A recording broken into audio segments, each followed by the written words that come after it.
Olá, meus queridos alunos do SESC Cidadania, terceiro ano. Uma aula gravada sobre temas da atualidade, tá? Para vocês que estão chegando ao terceiro ano, pessoal, essa disciplina, essa matéria, né? A gente vai cobrar algumas atividades, coisa pouca, mas o propósito é inteirar vocês, tá? Das ocorrências mais recentes no cenário mundial, na política nacional, na realidade brasileira também, não só necessariamente na política nacional, no sentido de dar suporte a vocês para, por exemplo, numa redação, vocês desenvolverem um argumento, vocês terem, né, o substrato para escrever bem, né, argumentar bem, tá ok? Além do que, né, ser um cidadão consciente, né, contribuir para o melhoramento das instituições, melhoramento da democracia do seu país, né? Então tá, vamos então, sem mais delongas, né?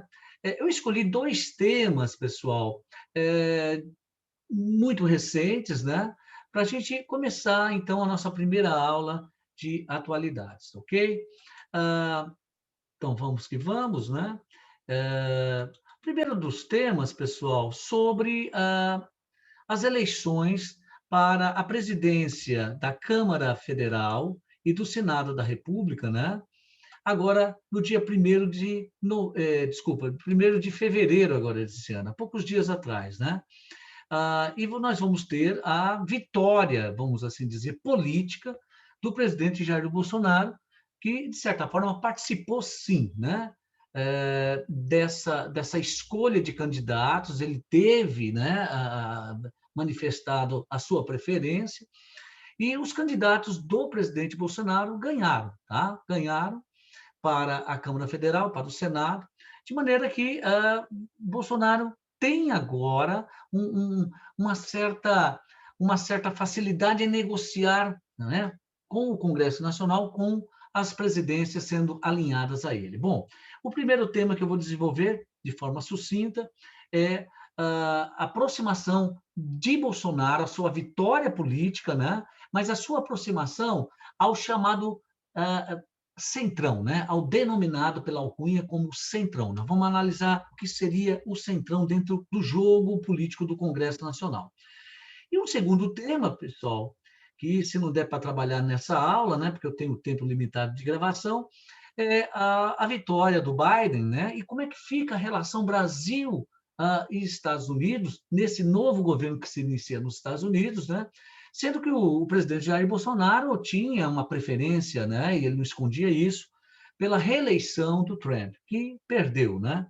Bom, mas vamos lá. Vamos ao primeiro tema, ok? Bom, o que temos, pessoal? Como eu falei, no dia 1º de fevereiro, há poucos dias, teve eleição, e os vitoriosos, tanto para a presidência da mesa diretora dos trabalhos da Câmara Federal, foi o Arthur Lira, né, do PP de Alagoas. E para a presidência do Senado e, portanto, do próprio Congresso Nacional, como reza a Constituição, o senador Rodrigo Pacheco, né, do DEM de Minas Gerais. Bom, eram candidatos da preferência do presidente Jair Bolsonaro, né? Mas aqui que entra, pessoal, são figuras que representam um bloco de partidos no Congresso Nacional que já há algum tempo, algumas décadas, esse bloco é chamado de Centrão. Centrão, né? É um bloco numeroso, né? Só para vocês terem uma ideia, os partidos que compõem o Centrão, né, praticamente geram cerca de 232 parlamentares, como vocês estão vendo nesse slide aqui, ó, né?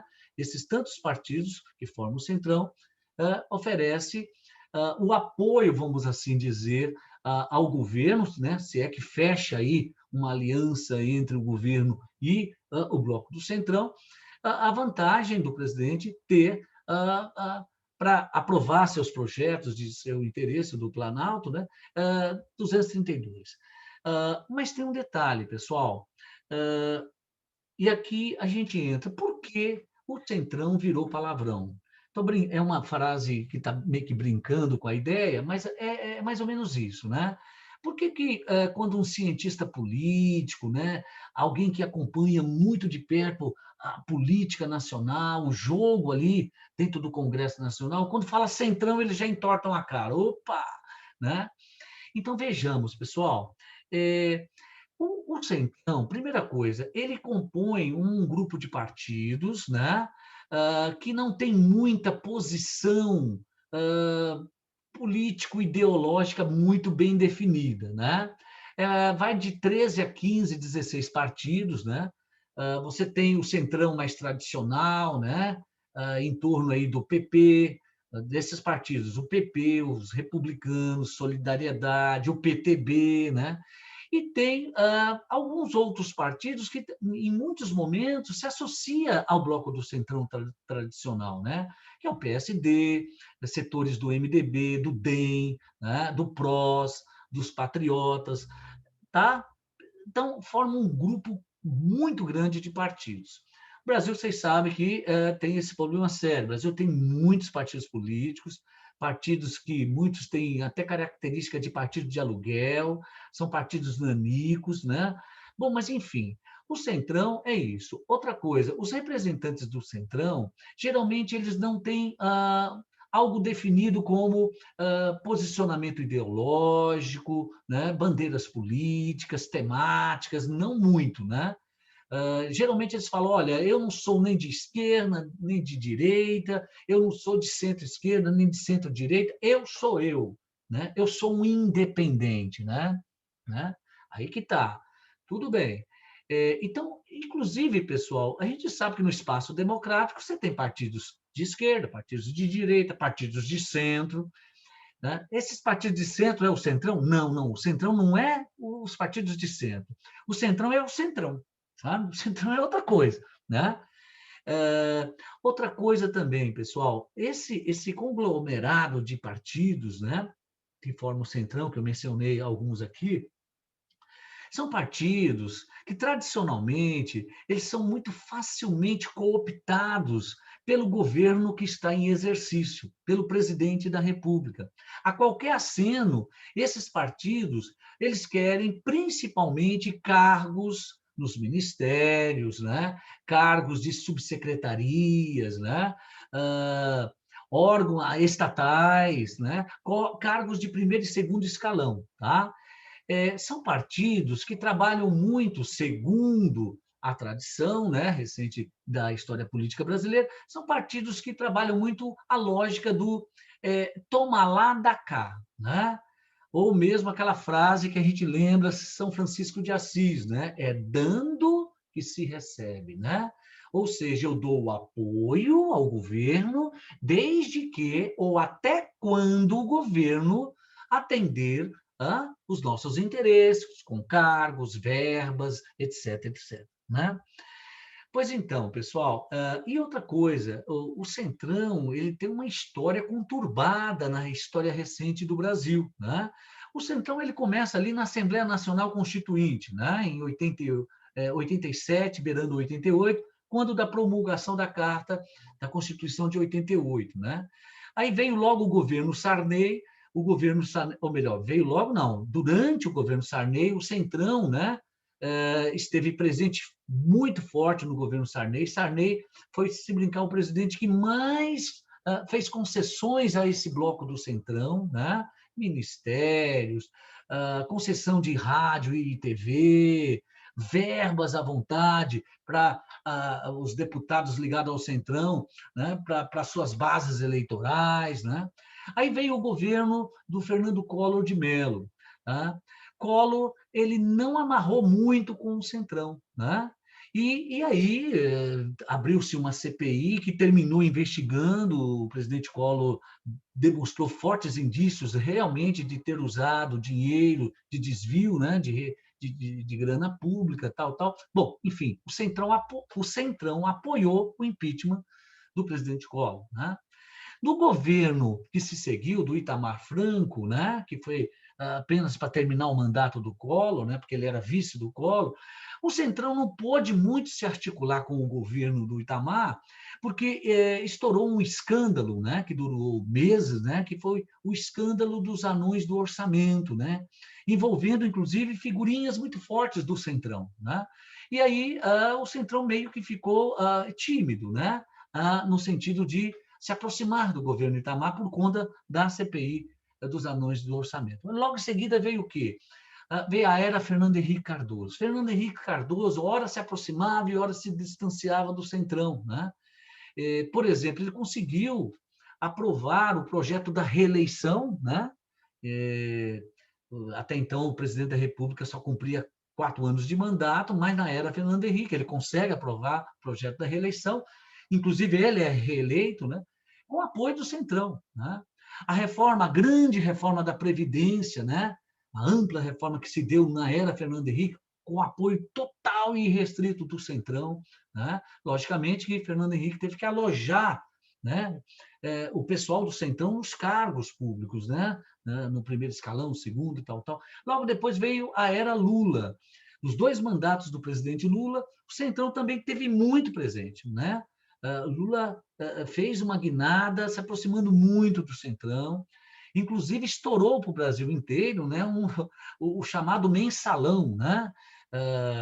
O ministro da Casa Civil, o José Dirceu, segundo os escândalos da época, ele organizava, né, a deputados que não eram da base do governo, deputados de outros partidos que até eram oposição ao PT. Né? De repente, apareciam esses deputados votando em projetos favoráveis ao PT, favorável ao governo, uma coisa meio que estranha. E depois foram ver esses deputados, boa parte do Centrão, recebiam uma mesadazinha, né? Uma graninha todo mês, daí a expressão mensalão. Né? O presidente Lula conseguiu se safar dessa situação, dizendo que ele não sabia nada, isso era coisa lá do Congresso. Né? A prova é tanta que ele se safou que ele ganhou, né? Ele foi reeleito para um segundo mandato. Tal. Aí entra a presidente Dilma. A relação da Dilma também com o Centrão era meio complicada. Né? O Centrão queria mais do governo Dilma, né? Não que não participasse, mas queria mais. E aí houve uma tensão, houve uma contrariedade, e um dos líderes fortes do Centrão nesse momento era o Eduardo Cunha, que inclusive está preso atualmente. Né? Ele, então, não vai medir esforços para levar a presidente Dilma a um processo de impeachment por pedaladas fiscais, etc, etc. Bom, resultado. No governo Temer, o Centrão estava presente, o próprio Temer representava uma ala do Centrão. Né? E agora nós temos o presidente Jair Bolsonaro. Né? Qual o problema? Né? O problema, segundo os especialistas políticos, que a aproximação do presidente Bolsonaro com o bloco do Centrão, né, haja visto a vitória, né, do Rodrigo Pacheco e do Arthur Lira, que são componentes do Centrão, essa aproximação é perigosa. Né? No primeiro momento, nós temos uma vitória do presidente Bolsonaro. Né? Meio que ele tem agora um Congresso Nacional mais facilmente, vamos assim dizer, negociável para ele, né? Para os seus interesses, para aprovar os seus projetos. Né? Mas há um risco também, porque o Centrão, ao mesmo tempo que ele está junto, ele se afasta rápido. Né? Então, esses são os fatores de complicação. Né? Bom, o que permeia tudo isso? Por que o presidente Jair Bolsonaro se interessou nessa eleição de renovação das mesas do Senado e da Câmara? Né? O que está em jogo? Né? Qual é a perspectiva, né, do presidente Bolsonaro? Bom, a gente sabe, o presidente Bolsonaro ele pode, né, sofrer um processo de impeachment. Há uma série de pedidos, né, de entrada de processo de impeachment na Câmara Federal, é lá que começa. Tá? E, então, ele já meio que se prepara, né, para enfrentar um possível, né, não estou dizendo que vai, mas um possível, né, abertura de um processo de impeachment. Então, ele já tem mais ou menos aí o caminho, mais ou menos, para enfrentar. Outra coisa que o governo precisa aprovar, né? Aqui, ó, o governo precisa aprovar uma série de reformas. O país está meio que parado. Por exemplo, o Brasil precisa de uma reforma tributária, uma reforma no campo da administração pública, né? Por exemplo, o ministro da Economia, Paulo Guedes, já promete, desde quando ele tomou posse, quase há 2 anos atrás, ele promete, né, um leque de privatizações que não ocorre, né? Então, a pauta está travada, né? Então, o governo tem interesse em aprovar reformas, né? Além do que, o governo Bolsonaro, né, o presidente Bolsonaro, tem também interesse para o ano que vem, vai ter eleições, né? A concorrer a uma reeleição, tá? Acho que há essa pretensão, sim, né? Bom, então, diante desse cenário, né, você tem esse perigo e essa vantagem de se relacionar com o Centrão de forma tão próxima, né? Bom, mas aí que tá, pessoal. Eu vou agora compartilhar com vocês um pequeno vídeo, tá? Vamos que vamos. O presidente Jair Bolsonaro está sem partido e tem feito um movimento intenso para tentar formar uma.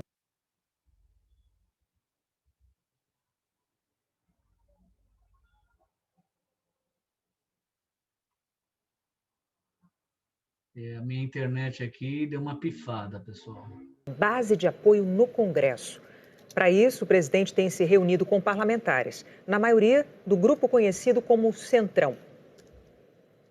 As reuniões começaram em março, depois de um longo período em que Bolsonaro evitou fazer negociações diretas com o Congresso. Foram pelo menos 17, sempre a portas fechadas. Líderes e deputados de PP, PL, republicanos, PSD, MDB passaram as últimas semanas em encontros com o presidente Jair Bolsonaro. O líder do PP, Arthur Lira, até gravou um vídeo ao lado dele.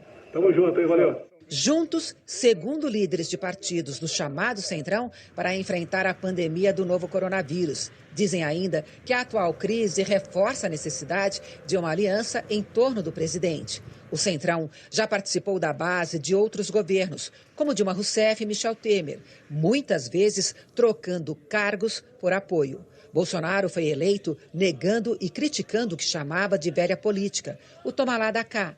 O cientista político Leonardo Barreto diz que a mudança de agora tem custos. Existem custos de duas naturezas. O primeiro tipo de custo são os cargos e os espaços que o Poder Executivo controla e que vai naturalmente colocar à disposição dos novos aliados. E o segundo custo é um custo simbólico. O presidente ele perde uma boa parte da narrativa que ele utilizou para se eleger em 2018. Isso talvez tenha impacto sobre o suporte do presidente pela população, nas redes sociais.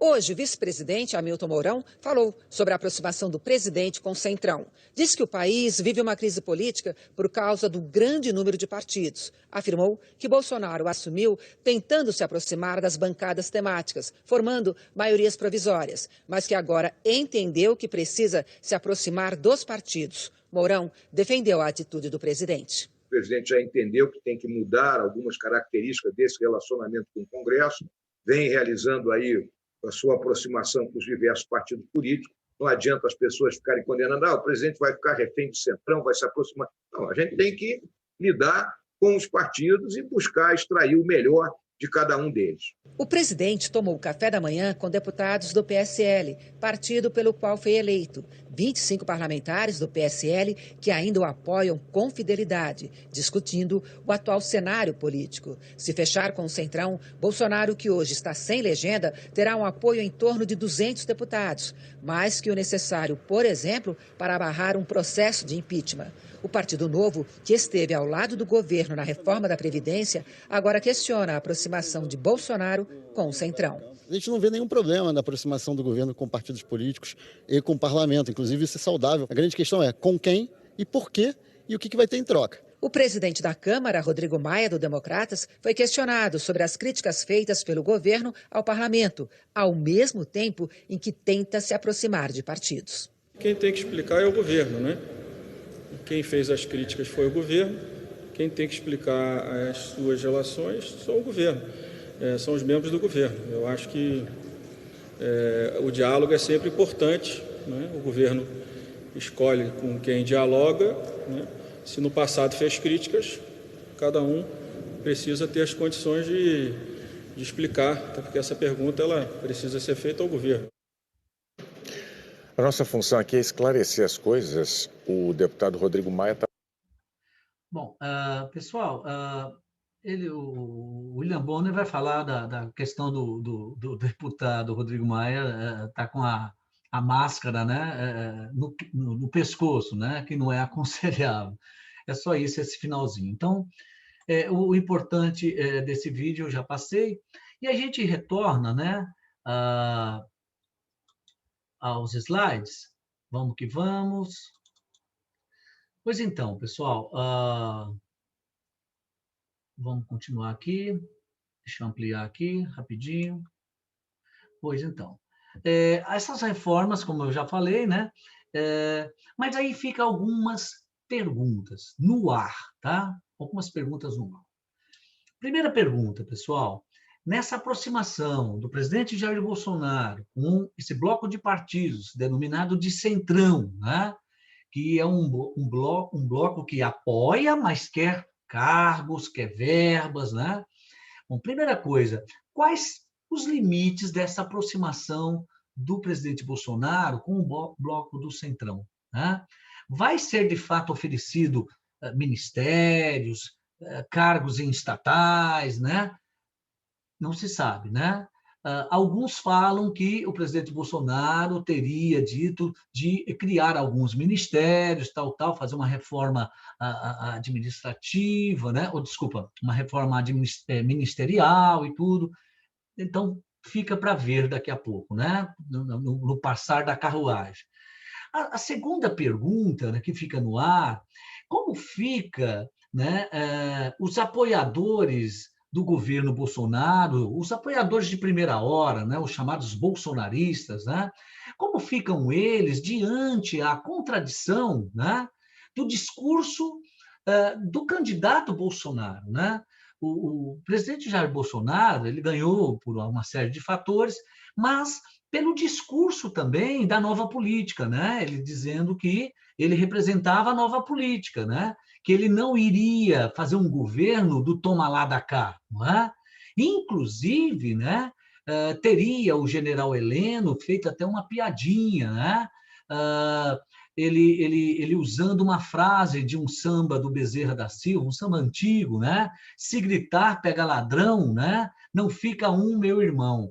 Ele mudou a frase, né? Teria dito, se gritar, pega centrão, né? Não fica um, meu irmão, né? Bom, dizem, né? Não sei se de fato ele falou isso, mas há um comentário. Bom, mas então, você tem essa velha política, né? Que, de certa forma, o Centrão representa essa velha política, né? Com o discurso do presidente Bolsonaro, e foi um dos fatores que fez ele triunfar nas eleições, né, para presidente, de que ele faria uma nova política, né? Não a política do toma lá da cá. E a terceira e última, pessoal, um questionamento, né? Como explicar o apoio do PT, tá? Partido que representa a maior oposição ao governo Bolsonaro, o apoio ao mesmo candidato do presidente Bolsonaro no Senado, né? Quer dizer, qual de todos os partidos, qual o que faz mais oposição ao governo Bolsonaro? Sem sombra de dúvidas, né? O PT, né? Porque a vitória do Bolsonaro pôs fim à era PT, não é isso? De 2 mandatos do presidente Dilma, 2 mandatos do Lula, um mandato e meio da Dilma, né? Então, desalojou o PT do poder, né? O Bolsonaro. Então, o PT, pela lógica, é o partido de maior oposição. Então, como explicar? O PT apoiou o mesmo candidato, né? Rodrigo Pacheco, que é ligado ao Centrão, no Senado. Tá? Alguns especialistas e políticos, né? Cientistas políticos, falam que o PT, na verdade, está fazendo uma aposta, né? Ou seja, aposta no perigo do próprio Centrão, né? Lá na frente, romper com o presidente Bolsonaro e ir em bloco apoiar um processo de impeachment, né? Então, tudo é possível no jogo da política, no tabuleiro da política, tá bom? Então, ao mesmo tempo que o presidente Bolsonaro sai vitorioso, fortalecido nesse processo de renovação das duas mesas, da mesa da Câmara e do Senado, mas, ao mesmo tempo, há risco nessa aproximação com esse bloco, né, numeroso de deputados, mais de 200, né, chamado de Centrão. Tranquilo, fechamos essa temática, tá? Bom, não sei se vai dar tempo, mas eu vou começar aqui, pessoal, a vitória do Biden, do Partido Democrata, né, uma alternância lá nos Estados Unidos, tá? Estados Unidos, praticamente, 2 partidos vigoram no jogo político lá, né? Os republicanos, né, do qual Trump representava, e o Biden, que é o vitorioso aí nas eleições que ocorreram há poucos dias, né? E aí teve o episódio, né, da invasão no Capitólio, né, que é a sede do Congresso americano. Nunca na história dos Estados Unidos tinha acontecido isso, né? E chocou o mundo, porque os Estados Unidos é uma democracia já consolidada, né? Mas tudo bem, houve falhas na segurança, o pessoal entrou mesmo, foi sentando nas cadeiras, sentaram inclusive na cadeira da presidente da Câmara, né? Bom, mas enfim... E aí o presidente Donald Trump, ele não aceita o escrutínio, né? Não aceita que perdeu a eleição, acusa fraude, mas não consegue provas, né? Bom, mas enfim. E o que temos? O Brasil, né, durante o mandato, uma parte do mandato do governo Trump, né, quando o presidente Bolsonaro tomou posse, ele já, né, fez um alinhamento ao Washington, né? De certa forma, o governo Bolsonaro ele rompe com uma certa tradição do Itamaraty, né? Das relações exteriores brasileiras. O Brasil sempre optou pela multilateralidade, né? Ou seja, não ficar só com uma potência, né? E sim ficar transitando entre as potências, não é assim? Bom, mas o governo Bolsonaro se direcionou, de fato, ao governo Trump, né? E aí fica a grande pergunta. E agora, a oposição ao Trump venceu, o Partido Democrata venceu, né? Que não era a opção, né, de apoio do presidente Bolsonaro, do governo brasileiro, né?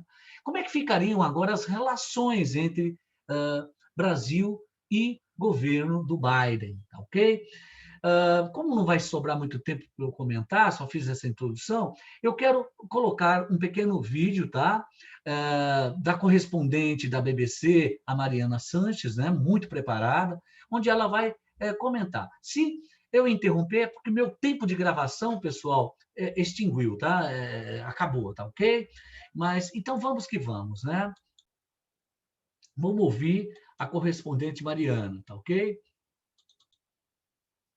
Em março de 2019, o presidente americano Donald Trump convidou Eduardo Bolsonaro, filho do presidente do Brasil, para participar de um encontro entre os 2 chefes de Estado.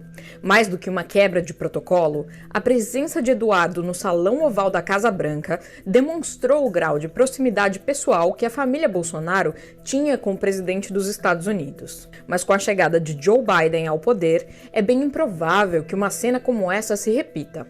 E olha que essa não é a única mudança e nem a mais importante na relação entre os 2 países a partir de agora. Eu sou Mariana Sanches, correspondente da BBC News Brasil em Washington, e nesse vídeo eu falo sobre o que muda para Bolsonaro e para o Brasil agora que Trump está fora da Casa Branca. Biden assume com um estilo institucional e uma agenda política oposta de Trump em aspectos cruciais para os interesses brasileiros. O novo presidente americano deixou claro que a questão ambiental e climática será prioridade para seu governo. Anunciou que não só vai recolocar os Estados Unidos em organismos internacionais, como a Organização Mundial da Saúde, como atuará para fortalecê-las. E se comprometeu a alterar a relação do país com a enorme comunidade de imigrantes ilegais. Mas vou explicar tudo isso já já. Vamos observar primeiro como o Brasil chega a esse momento. Os especialistas com quem eu conversei afirmam que, além de perder o principal aliado internacional, o país está particularmente mal posicionado para a nova relação com os Estados Unidos. Isso porque o governo Bolsonaro promoveu uma mudança mudança significativa na posição histórica do Brasil no xadrez global. As opiniões brasileiras foram ancoradas à agenda de Trump. Isso aconteceu, por exemplo, nas posturas agressivas contra a China, principal parceiro comercial do Brasil, e contra órgãos multilaterais como a ONU ou a OMS, ou mesmo na posição negacionista e cética em relação ao coronavírus e ao aquecimento global. Mas não ficou só nisso. Segundo Rafael Lloris, que é especialista nas relações entre Estados Unidos e América Latina, nunca se viu uma identificação tão pessoal entre os presidentes americano e brasileiro, mesmo nos períodos de maior proximidade entre os dois países. Um alinhamento, até do ponto de vista simbólico, da família Bolsonaro à família Trump. Existe uma relação assim emocional. Bolsonaro fez questão de atrelar sua imagem à de Trump durante seu governo. E antes e durante as eleições americanas, disse várias vezes que torcia pela reeleição de Trump. Espero, se essa for a vontade de Deus, comparecer à posse do presidente brevemente reeleito nos Estados Unidos. Não precisa esconder isso, é do coração. Quando Trump perdeu, Bolsonaro ignorou conselhos de auxiliares para evitar comentar o processo eleitoral e afirmou ter fontes de que teria ocorrido fraude eleitoral nos Estados Unidos, uma alegação sem provas, repetida por Trump e rejeitada pelas cortes americanas. O Brasil foi o último país do G20 a reconhecer a vitória de Biden. E mesmo depois das cenas de invasão do Capitólio por apoiadores de Trump terem gerado críticas em todo o mundo e levado o presidente americano a responder seu segundo processo de impeachment, Bolsonaro afirmou que é ligado a Trump e que teve muita denúncia de fraude na eleição. Ele não foi à posse de Joe Biden, e o representante do Brasil na cerimônia foi o embaixador em Washington, Nestor Foster. Bolsonaro, no entanto, enviou uma carta a Biden em que reforça o interesse de ter uma relação cooperativa com o país e afirma: estamos prontos, ademais, a continuar a nossa parceria em prol do desenvolvimento sustentável e da proteção do meio ambiente, em especial a Amazônia. E se de um lado havia extrema proximidade entre os presidentes do Brasil e dos Estados Unidos, a coisa pode ir para o extremo oposto de agora em diante. Durante a campanha, a chapa Joe Biden e Kamala Harris se mostrou possivelmente a mais crítica a um governo brasileiro na história da relação dos dois países. Em agosto de 2019, a agora vice-presidente americana foi ao Twitter comentar as queimadas na Amazônia. O presidente Bolsonaro precisa responder por essa devastação, ela escreveu.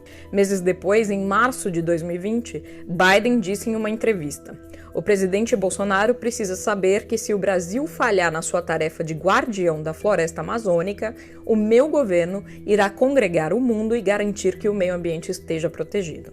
E voltou ao assunto já na campanha eleitoral, num debate com Trump. Brazil, the rainforests of Brazil are being torn down, are being ripped down. I would be gathering up and making sure we had the countries of the world coming up with $20 billion and say, here's $20 billion, stop tearing down the forest. And if you don't, then you're going to have significant economic consequences. What about the art? Bolsonaro reagiu no Twitter e depois falou em um evento do governo. Apenas a diplomacia não dá, né, Ernesto? Que quando acaba a saliva, tem que ter pólvora, senão não funciona. Não precisa nem usar pólvora, mas tem que saber que tem. Esse é o mundo. O comportamento de Bolsonaro não passou despercebido pela equipe de Biden.